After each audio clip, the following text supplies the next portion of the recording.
produknya bisa memang memenuhi terus persyaratan kehalalan.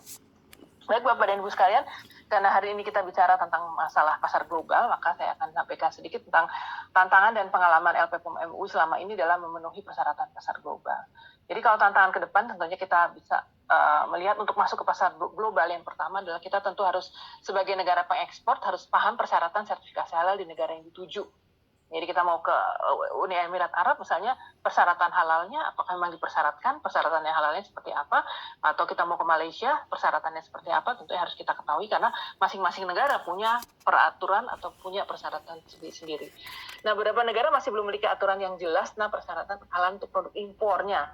Ya, jadi ada negara yang memang sudah sangat detail memberikan persyaratan-persyaratan untuk produk yang masuk, ya, persyaratan untuk produk ini termasuk masalah halal, tapi ada juga yang masih belum memberikan ketentuan yang jelas, sehingga kadang-kadang setelah masuk tertahan, baru kemudian kita tahu bahwa ternyata ada persyaratan tertentu. Nah, kemudian tantangan yang ketiga adalah beragamnya standar sertifikasi halal di antara negara muslim dan lembaga sertifikasi halal di dunia. Jadi setiap negara punya lembaga sertifikasi halal, dan antara satu lembaga dengan lembaga yang lain itu berdasarkan pengalaman kami masih ditemukan variasi-variasi yang mungkin satu dengan yang lain itu tidak persis sama. Nah, dengan menghadapi ini beberapa contoh yang pernah kami dapatkan. Jadi untuk masuk ke satu negara itu ada yang cukup, misalnya persyaratan halalnya itu tidak perlu dalam bentuk sertifikat halal. Ya, jadi misalkan cukup self-declare dari perusahaan, misalnya ada perusahaan yang kemudian menyatakan bahwa membuat declaration atau statement yang menyatakan bahwa produk tersebut berasal dari bahan haram seperti alkohol, babi, dan sebagainya, sudah dianggap cukup oleh mungkin negara tertentu yang menganggap itu cukup untuk menjadi dasar bahwa produk itu bisa dikategorikan sebagai produk halal. Atau ada yang disebut juga dokumen berupa halal suitable declaration atau statement, atau bahkan ada yang cukup dengan vegan suitable declaration atau statement, itu sudah dianggap memenuhi persyaratan kehalalan. Jadi ada ini yang paling sederhana, hanya dengan dokumen seperti ini, kemudian pelaku usaha ya yang UMK misalnya mau ekspor cukup mendeklar sendiri.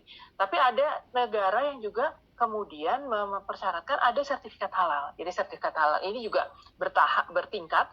Ada negara yang misalkan hanya mempersyaratkan sertifikat halal untuk produk-produk yang berasal dari daging atau yang berbasis daging. Jadi untuk daging dan produk-produk yang berbahan baku daging, jadi meat dan meat-based product.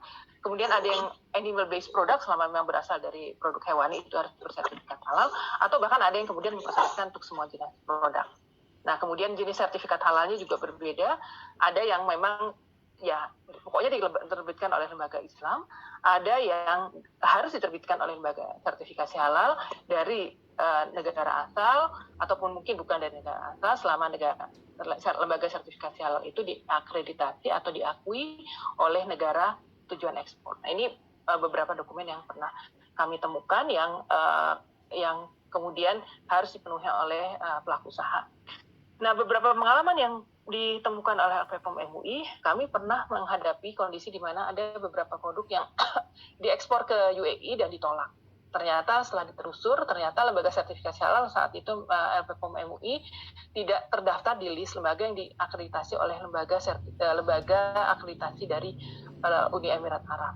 Ya, waktu itu akhirnya kami mengurus begitu ya, beberapa waktu kami mendapatkan waktu itu, karena melalui waktu itu ada yang bertanggung jawab, itu belum ESMA tapi masih di bawah Ministry of Water and Environment waktu itu. Kemudian kami dapat, kemudian ada perubahan, kami tidak terinformasikan, ternyata ada perubahan menjadi ESMA, sempat terputus, tapi kemudian akhirnya karena kami juga terakreditasi oleh CAN, akhirnya dengan bantuan CAN ada kerjasama antara CAN dengan ESMA, dan akhirnya dengan melalui CAN LP POM MUI kemudian diakui terakreditasi di UEA, sehingga produk-produk yang akan masuk ke UEA dengan menggunakan ketetapan halal dari MUI, hasil audit dari LP POM MUI itu bisa sudah tidak ada masalah.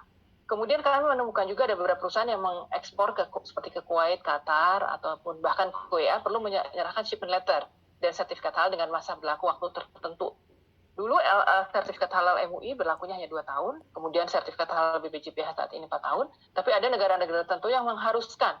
Misalkan sertifikat halal harus 1 tahun masa berlakunya. Jadi perlu ada penyesuaian juga dengan negara, peraturan negara tujuan ekspor. Bahkan ada yang tidak mau bentuknya sertifikat halal, tapi harus bentuknya shipment letter.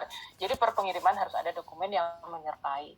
Nah, ini kita harus mengikuti ketentuan ini. Kemudian tidak hanya ke produk ke negara-negara Muslim, ternyata ke negara-negara non-Muslim ada juga permintaan tertentu yang perlu juga disertai sertifikat halal karena produk tersebut digunakan sebagai bahan untuk produksi produk halal.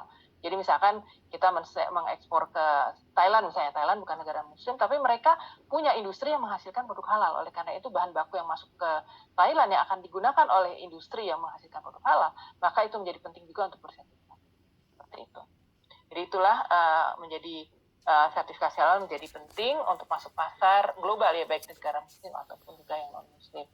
Ini contoh keberterimaan ketetapan halal MUI di UAE ya, Uni Emirat Arab ya. Saat ini masih bisa menggunakan ketetapan halal dari MUI untuk masuk ke sana. Kemudian ya contohnya saja ini adalah Singapura ya, untuk Indonesia masih masuk di sini, MUI masih masuk dalam list.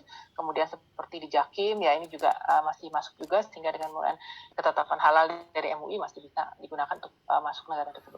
Nah, untuk negara-negara yang lain tentunya perlu ada pengetahuan persyaratan-persyaratan khusus apa, sehingga pada saat sebelum kita mengekspor produk ke sana kita sudah bisa menyiapkan dengan baik